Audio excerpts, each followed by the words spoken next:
I am grateful to the honorable members who have made such a meaningful contribution to the debate. I also feel a little disappointed that this year the demands of the Ministry of External Affairs could not come before the House, as they have always been coming year after year. And I think this should be the last year in which such a thing has happened.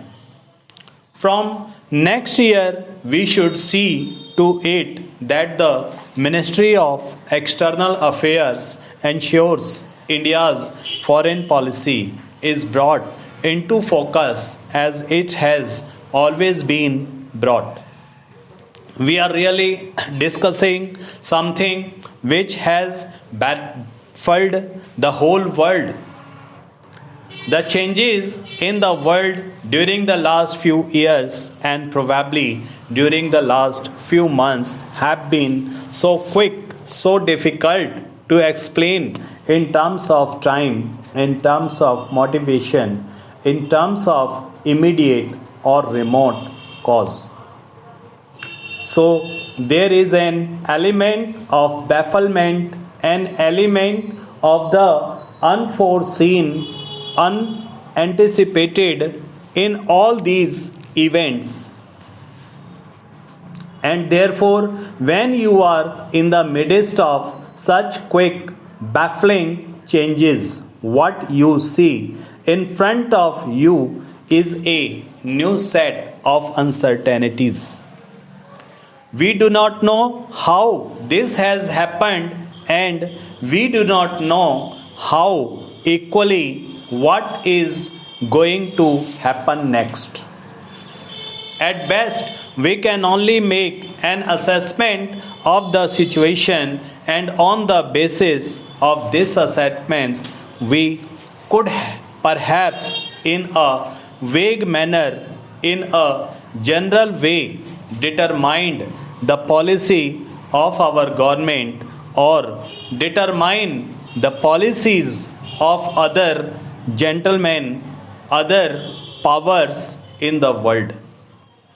So the interaction also becomes full of uncertainties, and therefore today when we talk of foreign policy, when we talk of the international situation, no one can be sure that what he is saying is bound to happen, and what someone else is saying will never happen.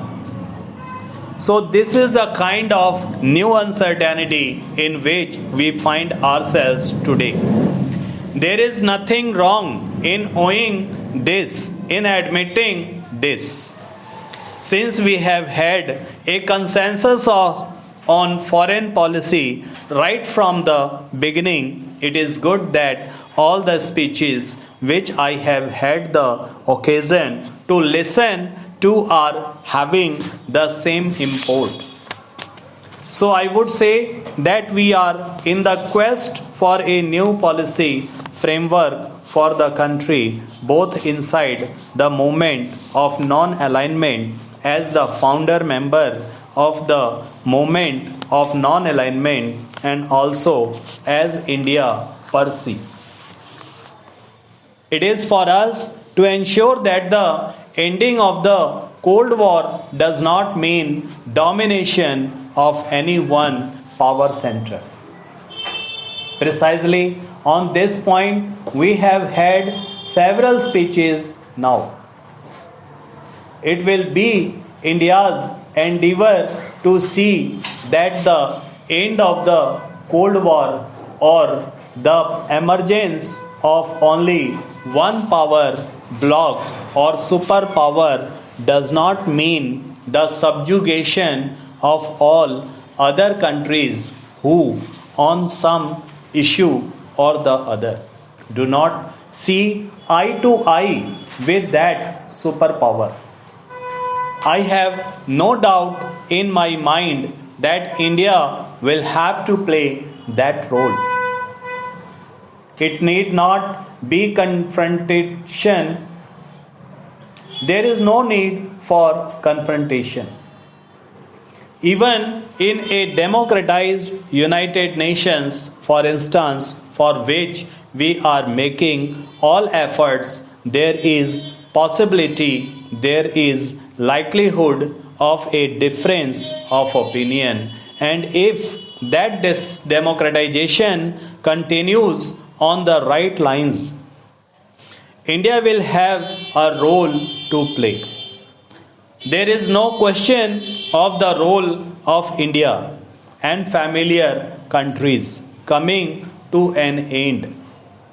Therefore, what we are looking for is a democratized functioning of the world community wherein the decision is not on the basis of armaments, on the basis of money, power, on the basis of other considerations, but on the basis of justice and fair play, and that should be our endeavor.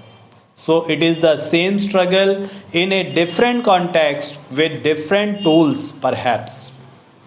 Therefore, I do not think that the role of India, which we have cherished for her, will ever end, and I am absolutely certain that we will continue this. We have also said it is for us to ensure that the emergence of new economic powers such as Germany and Japan works for the betterment of the poor and not only for the enrichment of the rich. This is what my visit to Germany is all about. We have found that it is not a unipolar world in all aspects. Yes, in the military sense, it is unipolar, but in the economic sense, it is multipolar, it is multicentric. Therefore, there is really no point in only emphasizing the unipolar nature of the world. There are so many economic power centers in the world. India is not an economic power center, but India has an importance which cannot be ignored by any economic power center, and that came out loud and clear in my visit to Germany. I am happy about it because it is not simply what we are going to get from Germany tomorrow that we discussed about. It is something much more. Where does India stand in the new set of Europe?